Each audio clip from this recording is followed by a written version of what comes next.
What's up, chums? Sharky here, and welcome back to the Shark Bites podcast. It has literally been a year since we've made one of these.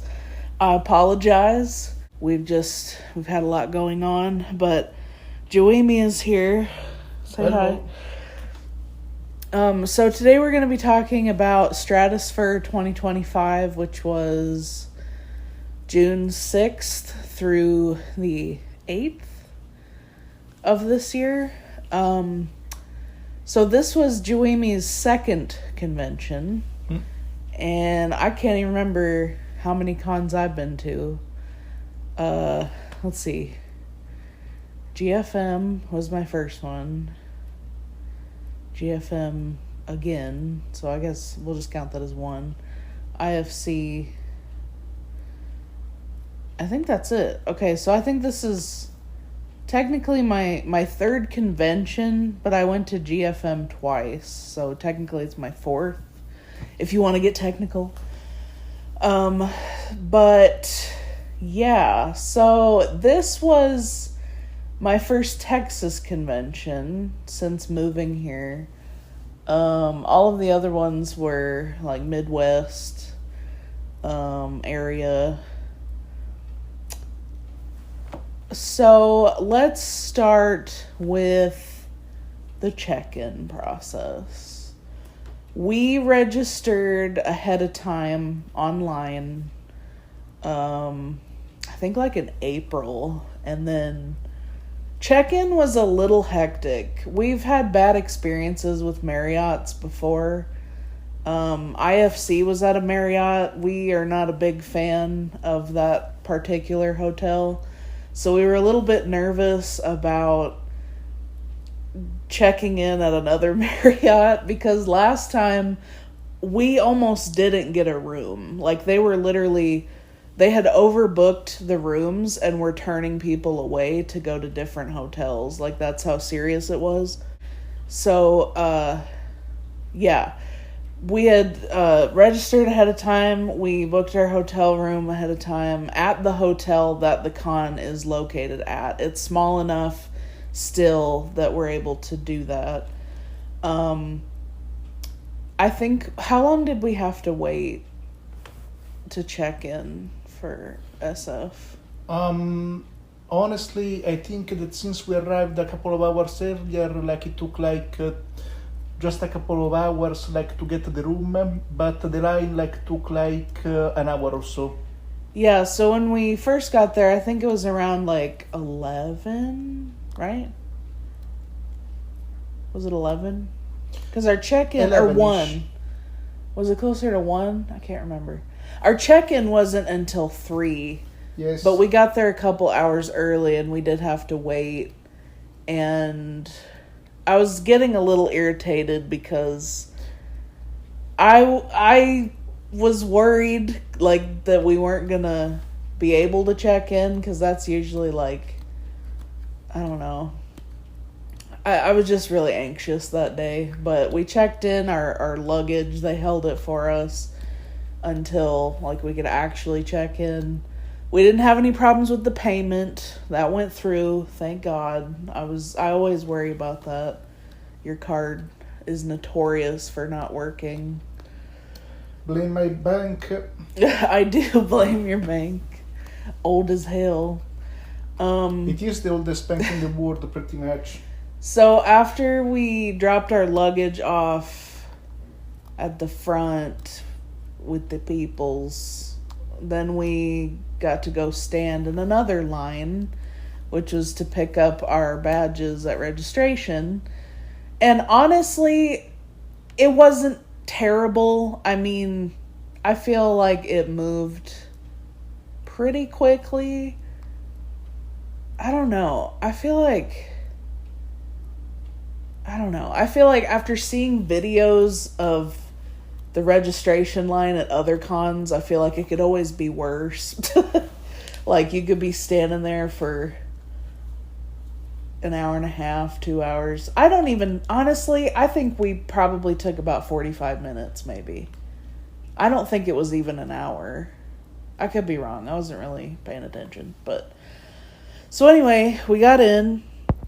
we got our badges, no problem. And I really liked that they had pronoun tags at this con. I've never seen that before at other conventions. It must be a new thing that they're doing. But basically, like, you can either get like a pronoun tag for free to put underneath your name, or I think they had some other ones that said like do not hug, like, or ask for hugs, things like that. And they were all free. Like, you got a free lanyard and you could get a free like tag for your badge or whatever. That was really cool. And then what did we do after that? Because I know we were waiting on Bono to get there. I think we had our lunch. Oh, yeah. Okay, so that I do want to highlight. The restaurant at this Marriott was way better than the one that we were trying out at IFC. I feel like they had more options on their menu. I think I got like halibut or some kind of fish. And then you got... Did you get... Crab sandwiches with sliced sweet potato fries. Nice. It was really good. Yeah. And their drinks were pretty good. Though. No, yeah, it was. It was heavy.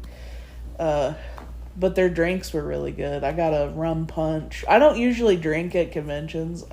I know that's super shocking because that's kind of what cons are associated with.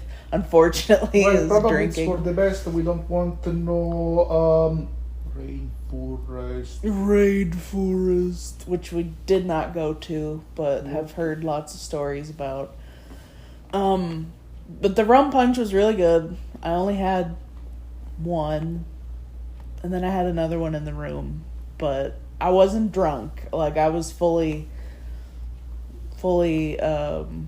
coherent for the whole weekend, not just that day. So we kind of just settled into our room. We had a friend room with us, and we kind of just waited on them to get there. And then I'm trying to remember what panels we went to that day. Was it Friday? Friday panels. I think that I went to the one like about cartooning. It went pretty well, honestly. Oh, and I went to the pin trading panel. Oh, yeah. I gotta talk about the pin trading panel. Okay, so the pin trading panel was super fun. It's the first time I've ever been to anything like that at a convention. I brought pins to trade. Most people brought like Fursona pins, which I like those, but I kind of stopped collecting them just because there's so many of them that it can be really like difficult to find some of them because they do like con exclusives and stuff. And it's just, I don't know, I'm not interested in them enough to collect them, but I did have a couple. And then I brought some like cheaper pins that I didn't mind trading. I didn't bring any of my poofy pins because I do collect those more regularly. Poofy pins are a line of baby fur pins that are kind of like Fursona pins. They kind of have that same kind of aesthetic, I guess. But yeah. That was really fun. I definitely want to do that next year if they do it again. The only complaint... I did get some good trades for my stuff. The only complaint I have is about this one girl. She brought, like, binders full of pins, and I told Juimy about this already. He knows. Oh, yeah. But she was monopolizing the market. Yeah, she brought like 3 binders full of pins, and I was like, seriously? So everybody was kind of just hovering around her the whole time, and I kind of felt like she took away from what me and some other people were trying to trade, because people were just like, oh, she has like My Little Pony, and she has like really popular characters like Lilo and Stitch and like just really, really popular pins. And I was just like, this is what I brought. Here's my little pile over here. But I did get some good trades. I got like a Shadow Lugia pin, and I did actually get some Persona pins, or like ones that are similar. I think actually only one of them was a Persona pin. I think the other one, it was a Mano Kit pin. But then there was another one that was like a cat shark hybrid, like a leopard shark. I really liked that one. That one was cool, but it wasn't a Persona pin. So I think that was the only panel that I had really gone to on Friday. And then you went to the cartooning one. What was that about? Because I missed it. Mainly cartooning techniques, like how to draw a cartoon and stuff like that. It was pretty good, honestly. Though, I mean, I wish it had more stuff about how to write, how to write a cartoon. Yeah, so it was mostly like an art panel. Yeah, unfortunately, that's something that I have to complain about the Furcon. I wish there were more writing panels.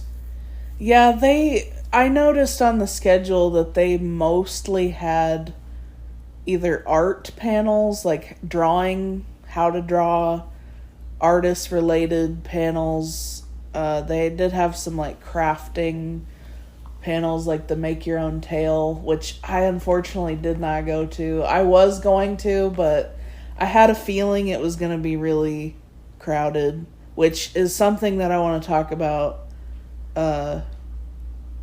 Actually, we could talk about it right now. So, I think that was a big complaint from me, was a lot of the panels that I wanted to go to were either too crowded or they ended shorter than what they said they were going to. Like, they overlapped with other panels. And I know this happens at, like, every con because you can't always anticipate, like, how many people are going to show up. But I do feel like they could have planned that out a little better. Like, for example, the Make Your Own Tale, it was in the middle of the day, and I felt like a lot of minors were going to go to that one. Just because, it's like artsy craftsy, and like people that are there with their parents and stuff would probably want to go to that. So I skipped it. You went to the D&D panel. Yeah, honestly, I think that the room was way, way, way, way too small, and there were way, way, way too many people. Like, it was overwhelming. Yeah, like they were gonna have a D&D game set up, and there were so many people that he couldn't even, like, play or get in because, like, hadn't they already started by the time you got there? Pretty much. Yeah. The other panel that I did enjoy, but I would change a little bit, is the baby fur meetup panel. I think, if I remember correctly, I think it actually changed hands a couple times, because I think Ty was gonna, like, host it first, and then they had somebody else come in to help host it, and they were gonna set up, like, I guess have Bluey going on in the background, but then, like, the person hosting it, like, didn't bring a phone charger or something, and then they took forever to get Bluey up and running. So we pretty much, and the coloring book, so they only brought one coloring book, so you had, like, a bunch of people in the floor, like, sharing one coloring book. I definitely would have brought more coloring books, and also have the projector set up before people got there. But like I said before, when things overlap like that with other panels, it's hard to anticipate, like, how long stuff's gonna take to set up. But overall, like, the panels, like, were kind of, just hit or miss. I think the variety was good. There was just a lot of stuff that we were not interested in. So we ended up just kind of walking around mostly. I'm trying to think. Honestly, the pin panel was my favorite one out of all of them. I'm trying to think what else, like what other panels I went to off the top of my head. There was like a Sonic meetup, which I only attended for like 5 minutes, and then I went to go find you. Yeah. What other panels did you go to? You went to the My Little Pony one. Yeah. Half of it. Yeah, that was pretty nice, honestly. We had a pretty good talk about the MLP characters. Also went to the OC designing panel. That was something that I enjoyed as well. Oh, the OC organization. Yeah. One. Yeah.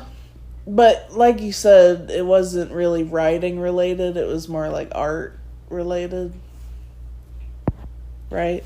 Yeah, the OC was more related like to how to organize your OCs and stuff like that. I also asked some stuff about the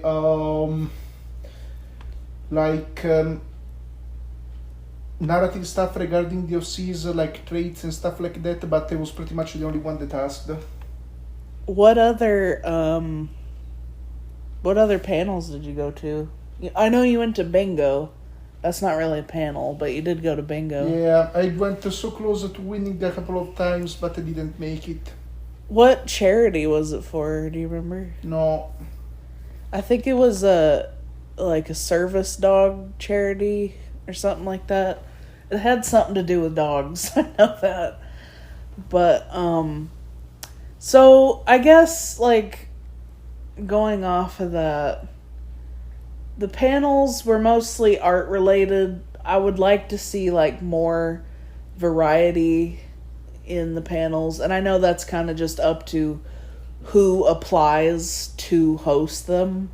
It's not really a, like they can only plan that so much. But well, I did have a pretty riveting Uno game. I almost won a couple of times, but I didn't because I got trapped in the need of vengeance.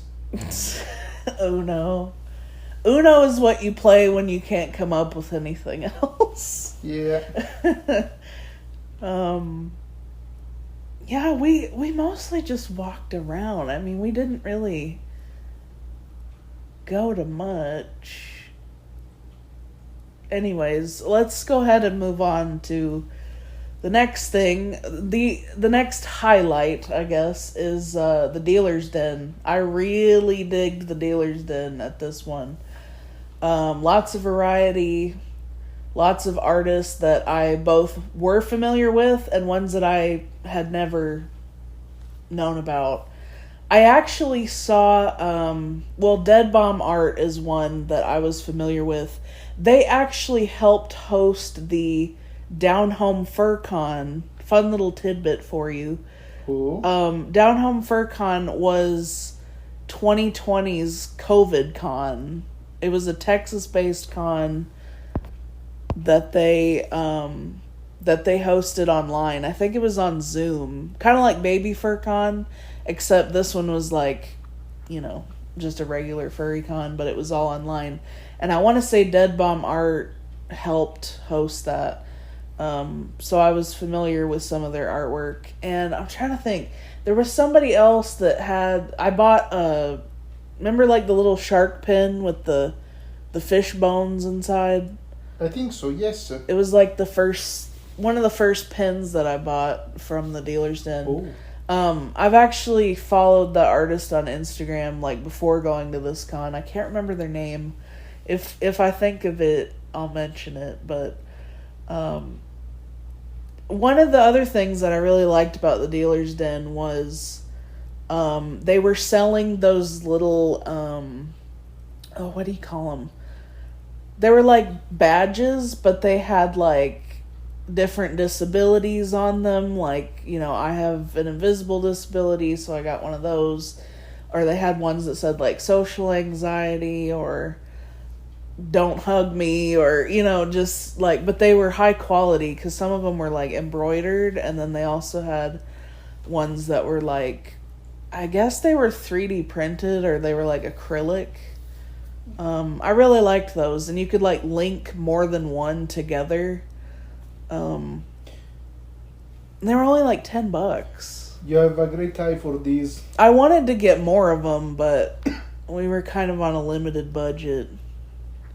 I don't remember everything that I bought. I think it was mostly pins, though. Let me think. Okay, so the first time we went through the dealer's den, I had my fursuit on, and I couldn't see shit. So we ended up coming back through later. I think it was on Saturday we came back through, and I didn't have my suit on then. But when the first time we went around, I got those 2 shark pins and one that says StratosFur on it. They had another one that said, I have to poop, move. I wanted that one. But, yeah, I was like, nah. But that was a really funny pin. So second time we went to Dealer's Den, I got the social anxiety badge and the invisible disability badge. And then, do you remember that first table when you walked in on the left? Like it was comic books or something? Visual novels. Did you talk to them at all? Not much. But I did spoke to a guy that was an author. Was it that guy from the Artist Alley? Yes. Yeah. We didn't go to the artist... He gave me some pretty good pointers. We didn't go to the Artist Alley until the last day. Because I kind of forgot it existed until then. But they had, like... Back to the Dealer's Den, they had tails for days. Like, there was a whole setup with all these different colored pre-made tails. I think I followed them on Instagram also. I bought some boo-boo keys. Those little, like, ABDL keys that have, like, the ace flag colors. They had, like, sippy cups. I did buy a sippy cup. I bought a shirt, like a blacklight shirt that I love. Probably going to wear that tomorrow to work. What else? I got like a ace flag paw pin. The pin, and then I got the shark pins. I got like 3 different shark pins. I also got a Garchomp pin from All the Dragons table. That was cool. They had Lapras too. I really wanted that. Lots of Pokemon pins. I love to see that. Oh, and I got a Sea Otter pin from another artist I can't remember the name of. But they had a lot of like sea otters, and they had sea otters, river otters, I think seals, and like maybe like red pandas and like a couple other like animal themed merch. I remember going to this one table. They had a Bay Stadium set up. Oh? They had like a Bay Stadium for Beyblades set up. Cool. Yeah. How come I didn't see it? Well, it was on the floor, so like you'd have to be looking down to see it, but shaker keychains that had little Beyblades that would like spin around in a Bay Stadium. And I was like, oh, it's so good to see Beyblade merch. And they were like, yeah, the person that runs this actually has like a Bay Stadium, and they pointed to it. And I was like, dang, I forgot to bring my Beyblades. Should I do a Beyblade panel at next year's SF? I think it's worth considering it. Maybe I will. There needs to be more Beyblade. Editing Sharky here. I forgot to talk about the night market part during the dealer's den section. I was kind of disappointed by the night market because it was basically some of the same people from the dealer's den, just different stuff. Like, they did have like adult toys and like maybe some ABDL stuff, but most of it was just the same kinds of stuff. Like, it wasn't even different. I would definitely like to see more dealers at the night market, maybe different ones than what's in the dealer's den. But anyway, yeah, just wanted to throw that in there. Also, back to the panels thing real quick. I was pissed because they canceled the Pokemon panel. Do you remember that? Oh? They canceled the Pokemon panel. Oh, yeah, that was a pretty big bamboozle. Bro, I showed up with my deck box and my Pokemon cards that I wanted to trade. Because it was titled, like, Pokemon Trivia and Trade. And I think it was, like, 30 minutes before it was about to start. I go to check the schedule online, and they removed it from the website. So I guess, I don't know what happened. I didn't hear anything about, like, what had happened or why it was canceled, but I was pissed because I was ready. I brought my Pokemon cards. I hope that they do have a Pokemon panel next year. That would be nice because I know that there's a lot of Pokemon fans that go to these too. But I'm getting off topic. So back to the dealer's den. I think that's all that I bought pretty much. It's mostly just pins and those badges. I got a GG sticker for the car from Kiki's Delivery Service, like a vinyl sticker. We also got a free sticker at registration for the car.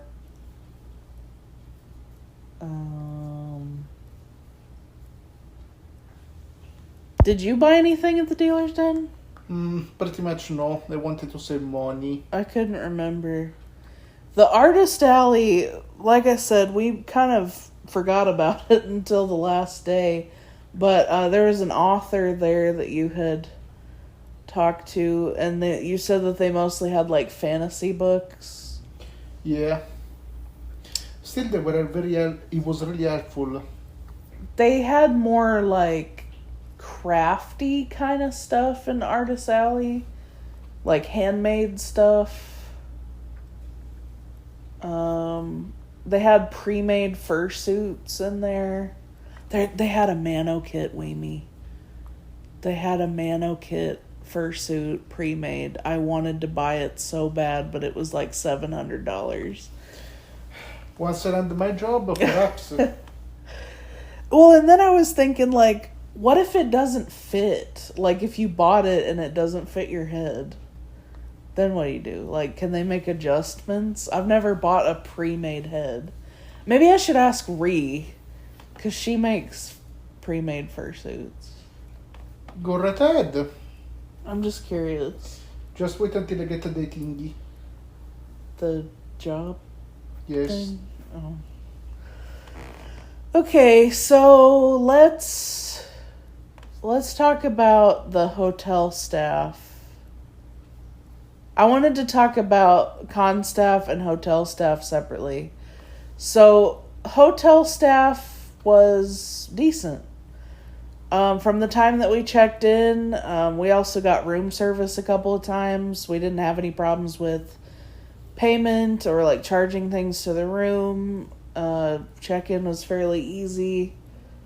We did not get housekeeping, but I mean, they were pretty on time every day. No real complaints about hotel staff. I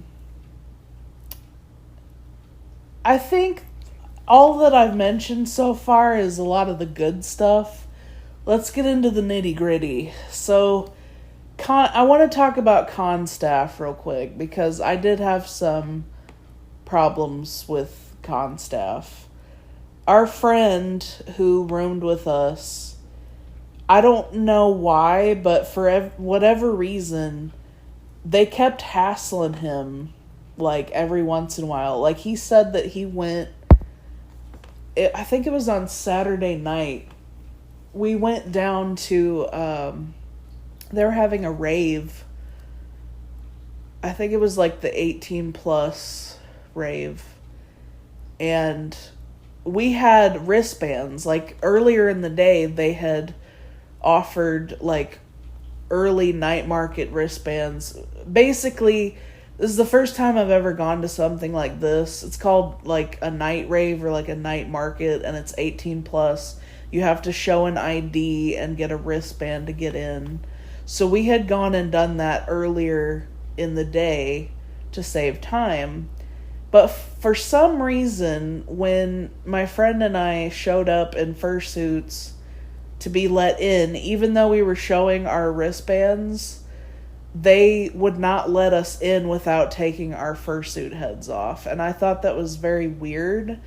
And I asked my friend about it later, and he said that they were actually looking for somebody that had been causing trouble, apparently.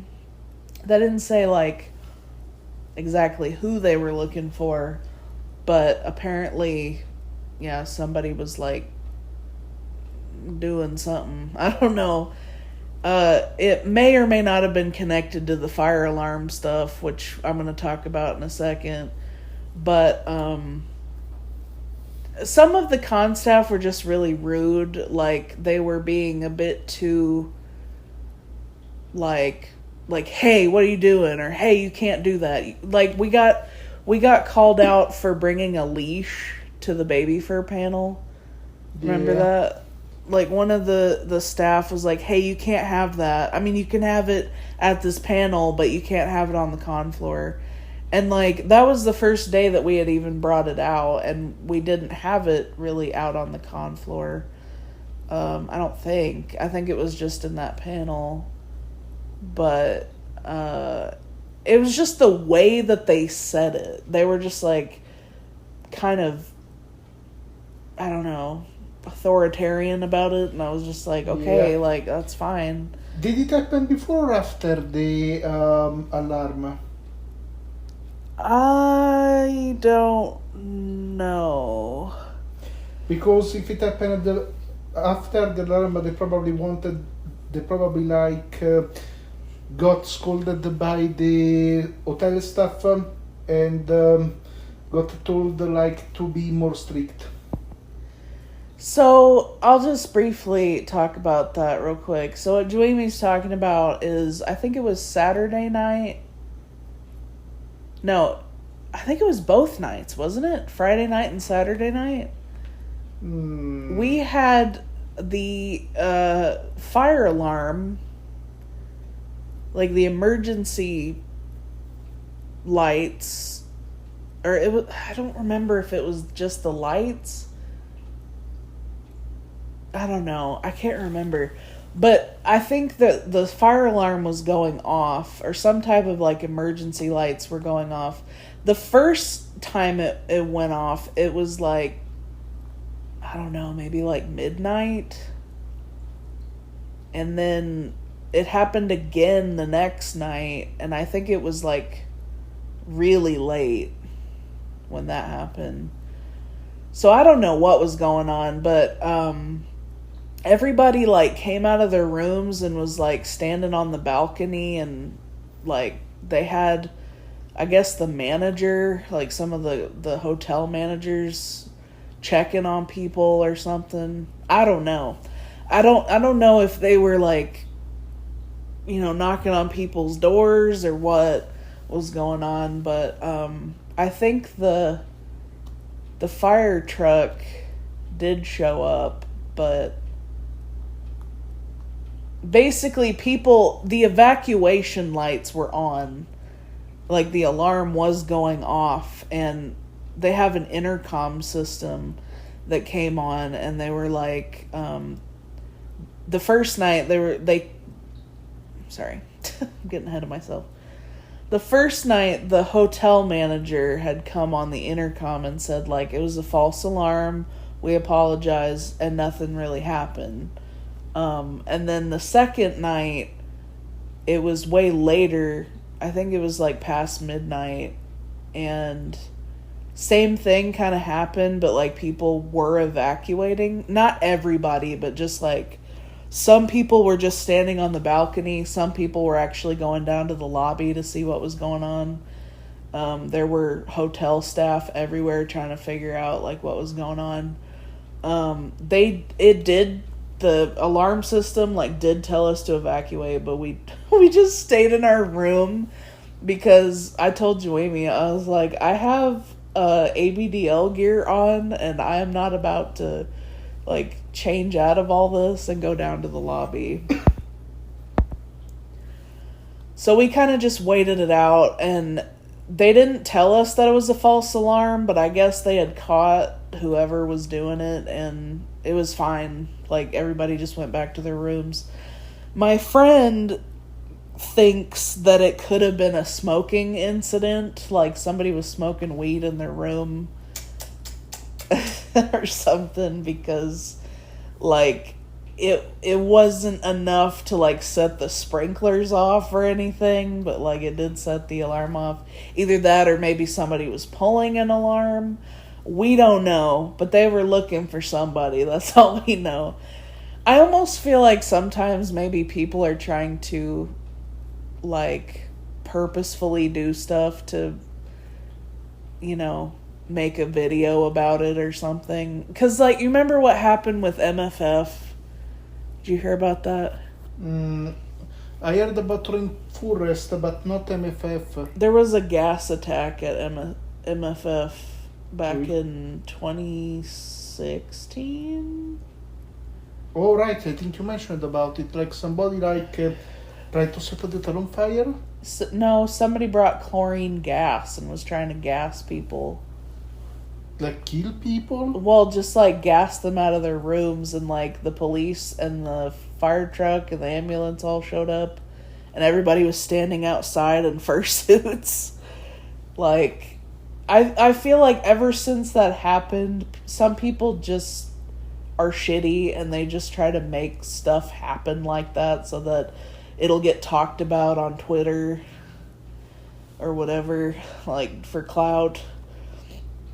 But, that was really, like, those were really the only problems that we had, was, like, staff were being a little, like, rude, probably because they were just looking for that person, and then the whole fire alarm thing.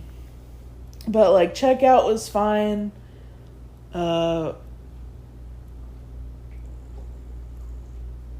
Things were a little difficult with our roommate a little bit, but I don't really feel like I need to talk about that here, but probably just be us next year.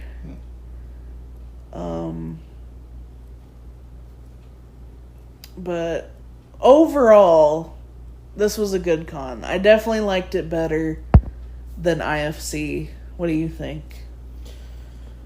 Personally, I think it was really good. I got to admit, I was in a rather sour mood, but it was because a lot of things were happening at the same time. All in all, I enjoyed the break. Why were you in a bad mood? Well, mainly I was worried about the job stuff, your job stuff, until we got that email. Oh. Like the money and like my own project. Yeah. I did end up getting a new job. I'm not at the old place anymore, and I'm recovering.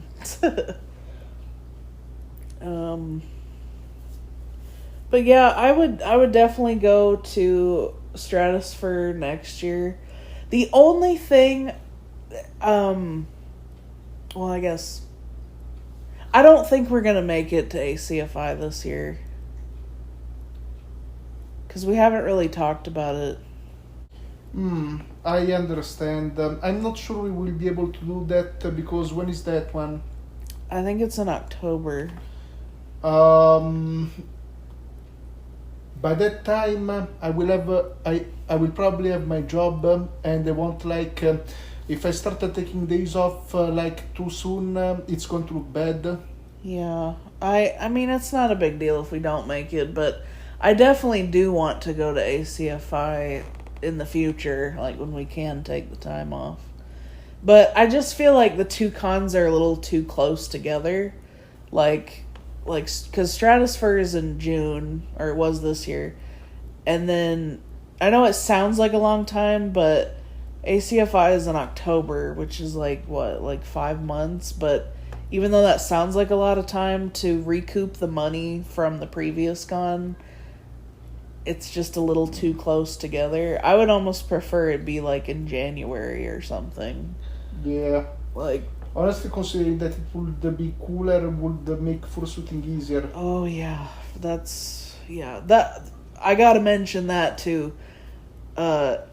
It is way too fucking hot outside to be having furry conventions in June or July or August in Texas. Like, we basically, for the entire con, I don't even think we went outside. Our car just sat for 3 days outside.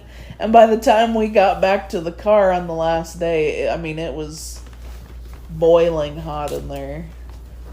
And I didn't even put the sunshade up when we were gone.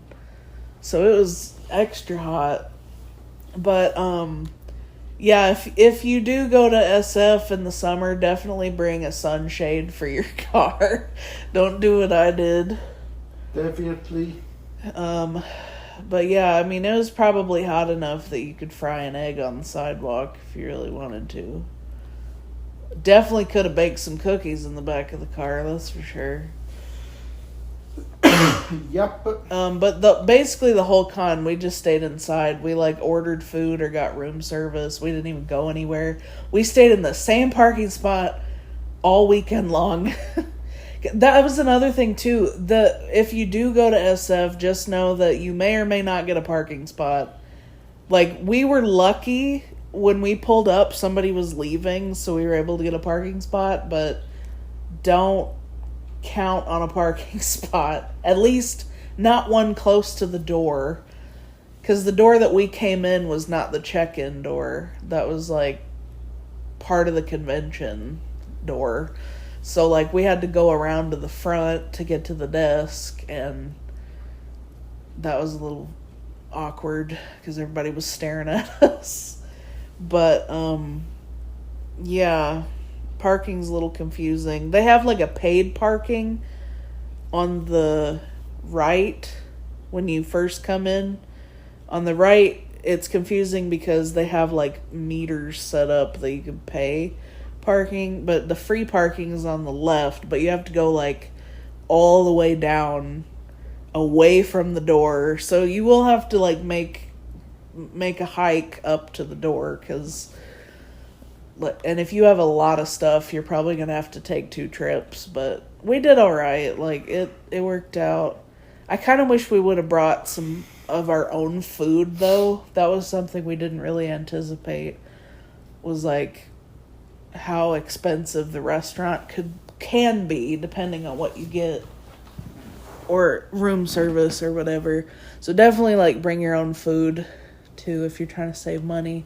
Definitely. But yeah, that's pretty much it, guys. You have anything you want to add?